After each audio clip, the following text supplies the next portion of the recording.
जय हिंद बच्चों, कैसे हैं आप लोग। आई होप आप सब बहुत अच्छे होंगे। बच्चों, जो बच्चे जादवपुर यूनिवर्सिटी में एडमिशन लेने का सोच रहे हैं और उसके साथ साथ WBG एग्जामिनेशन का प्रिपरेशन सोच रहे हैं, तो ये चैनल सिर्फ और सिर्फ आपके लिए बच्चों। तो आप लोग इस चैनल को सबसे पहले मस्ट सब्सक्राइब कर लीजिएगा। तो बच्चों, आज के वीडियो में हम लोग जानने वाले हैं कि जादवपुर यूनिवर्सिटी में आप लोग को जैसे कि CSE कोर ब्रांच हो गया, AIML हो गया, डाटा साइंस हो गया, IT हो गया, मैकेनिकल हो गया, केमिकल हो गया, सिविल हो गया, ये सारे ब्रांच में आपको कितना कितना स्कोर करना पड़ेगा, उसके बेसिस पर आपको कौन कौन सा ब्रांच मिलेगा, यानी कि आप लोग कितना रैंक करते हैं तो आपको कौन सा ब्रांच उसके बेसिस पर मिलने वाला है। तो आज का वीडियो काफ़ी इंफॉर्मेटिव होने वाला है। अगर आप लोग इस चैनल पर पहली बार विजिट कर रहे हैं तो इस चैनल को आप लोग सब्सक्राइब कर लीजिए और उसके साथ साथ इस वीडियो को लाइक कर दीजिए, क्योंकि आप सबके लिए ये वीडियो काफ़ी इंफॉर्मेटिव होने वाला है।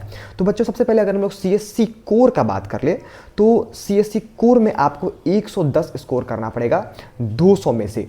टोटल जो मार्क्स होता है आपका 200 का आपको टोटल WBG एग्जामिनेशन में मार्क्स होता है। आपको 200 में से 110 स्कोर करना पड़ेगा CSE कोड में। CSE कोड में आपको 110 स्कोर करना पड़ेगा। उसके बाद IT में आपको कितना स्कोर करना पड़ेगा, 100 स्कोर करना पड़ेगा। अब बच्चों देखिए, आपको एक और मैं आपको बता देना चाहता हूँ, CSE कोर और IT में आपको जो है, अगर आप लोग 110 स्कोर करते हैं CSE कोड में तो आपको 300 रैंक आपका बन जाएगा। 300 रैंक मतलब 1 से लेके 300 के बीच में आप लोगों का रैंक बन रहा होगा।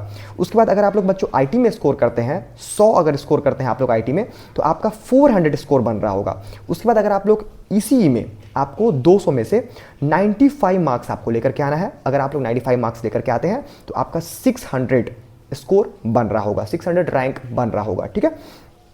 उसके बाद बच्चों, अगर आप लोग इलेक्ट्रिकल इंजीनियरिंग में अगर आप लोग को एडमिशन लेना है और अगर आप लोग जादवपुर यूनिवर्सिटी में इलेक्ट्रिकल इंजीनियरिंग में पढ़ना चाहते हैं तो आपको 200 में से 90 मार्क्स लेकर के आना है। अगर आप लोग का 90 मार्क्स आता है तो आपको 750 तक स्कोर आप लोग का बन जाएगा, रैंक बन जाएगा।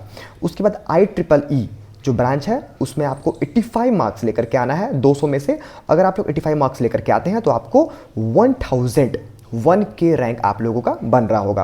केमिकल में एडमिशन अगर आप लोग को लेना है तो आप लोग को 200 में से 80 मार्क्स लेकर के आना है। अगर आप लोग 80 मार्क्स लेकर के आते हैं तो आपका 1200 रैंक बन रहा होगा, 1200 के अंदर में आप लोग का रैंक बन जाएगा, ठीक है। उसके बाद अगर आप लोग को मैकेनिकल में एडमिशन लेना है, मैकेनिकल के लिए आपको 75 तक आपको 200 में से मार्क्स लेकर के आना है। अगर आप लोग कितना मार्क्स लेकर के आते हैं तो आपको 1800 रैंक आप लोग का आराम से बन जाएगा।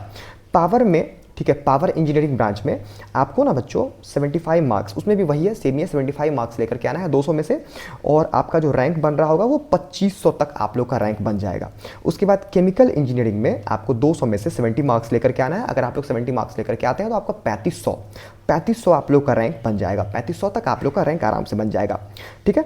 उसके बाद बच्चों, प्रोडक्शन इंजीनियरिंग में आपको 65 मार्क्स लेकर के आना है 200 में से। अगर आप लोग 65 मार्क्स लेकर के आते हैं तो आपका 4200 तक रैंक आप लोग का बन जाएगा।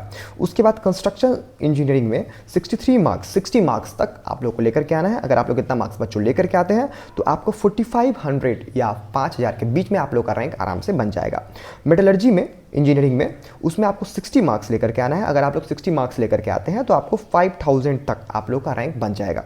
उसके बाद प्रिंटिंग इंजीनियरिंग में आपको 55 मार्क्स 200 में से बच्चों 55 मार्क्स आपको सिर्फ लाना है। अगर आप लोग 55 मार्क्स लेकर के आते हैं तो आपको 6000 तक आप लोग का रैंक बन जाएगा। और आपको अगर आप लोग 6000 तक भी रैंक अगर आप लोग WBG एग्जामिनेशन में लेकर के आते हैं, यानी कि 55 मार्क्स भी 200 में से लेकर के आते हैं, तो आप लोग को प्रिंटिंग इंजीनियरिंग WBGE के थ्रू, ठीक है, जादवपुर यूनिवर्सिटी में मिल रहा होगा। ये मैं आपको लिख करके दे रहा हूँ। तो आप लोग बिल्कुल भी टेंशन मत लीजिए, आप लोग मन लगा के पढ़िए, क्योंकि आप लोग के पास अब ज़्यादा टाइम नहीं है, 2 से 3 महीने के बीच में आप लोग के पास टाइम है।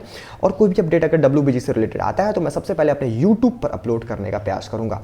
तो आप लोग हमारे YouTube को सब्सक्राइब कर लीजिए, चैनल को सब्सक्राइब कर लीजिए। तो मिलते हैं नेक्स्ट वीडियो में, तब तक के लिए जय हिंद।